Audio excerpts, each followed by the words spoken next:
এই যে আমার জিহান তো এবার গাড়িতে এরকম ভাবে বসা শিখেও গেল।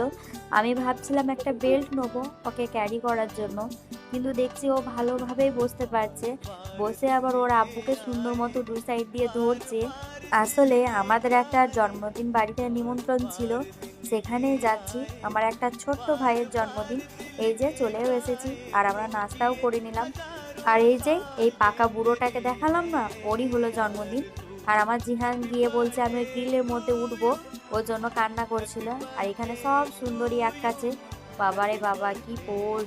আমরা ভাই বোনেরা অনেক অনেক দিন পর এক কাছে হয়েছি, আর অনেক অনেক গল্প করছি, অনেক অনেক আড্ডা দিচ্ছি। আর এদিকে চলে এলো এই যে কেক কাটার পালা। আর সত্যি বলতে ভিডিওটা অনেক দিনেরই করা, কিন্তু আমার সময় হয়নি এডিট করার। আর তোমরা আমার গলার আওয়াজ শুনলে হয়তো বুঝতে পারবে যে আমার ভয়েসটা ঠিক নেই, কারণ আমার অতিরিক্ত ঠান্ডা লেগে গেছে। আর শুধু বাচ্চার জন্মদিন বললে হবে না, যে জন্ম দিয়েছে তারও জন্মদিন। কারণ একটা বাচ্চাকে জন্ম দিতে গিয়ে সে মৃত্যুর মুখ থেকেই ফিরে আসে। তারপর এই যে আমার জিহানও একটা টুপি পরে বসে গেছে। আর আমার জিহানকে তুমি যেটাই পরাবে মাথায় বা চোখে, ও কোনো রকম কিচ্ছু খুলবে না, চুপটি করে থাকবে বসে। দেখো টুপিটা একটু হাত দিচ্ছে না। আর আমি এই ভাইটির জন্য একটা সুন্দর গিফট নিয়ে গিয়েছিলাম। এবার পছন্দ হবে কি হবে না জানি না, তাই ওইখানেই খুলে দেখিয়ে দিলাম।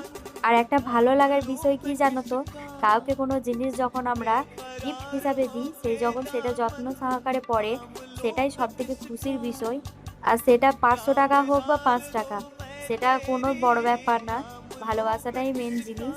আর এবারে হবে কেক কাটার পালা। হয়তো ওর এই জিনিসগুলো আর মনে থাকবে না, ওর এটা প্রথম বার্থডে, মানে 1 বছর কমপ্লিট হলো। কিন্তু কখনো হয়তো আমার ভিডিওতে দেখলেও ও সবটাই দেখতে পারবে, কারণ এই ফেসবুক ইউটিউব এই জিনিসগুলো তো সারা জীবনই থাকবে।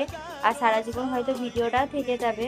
আর ফেসবুকে ইউটিউবে ভিডিও ছাড়া মানে শুধু সোশ্যাল মিডিয়ায় কাজ করা নয়, আমার তো মনে হয় কিছু স্মৃতি সংরক্ষণ করা।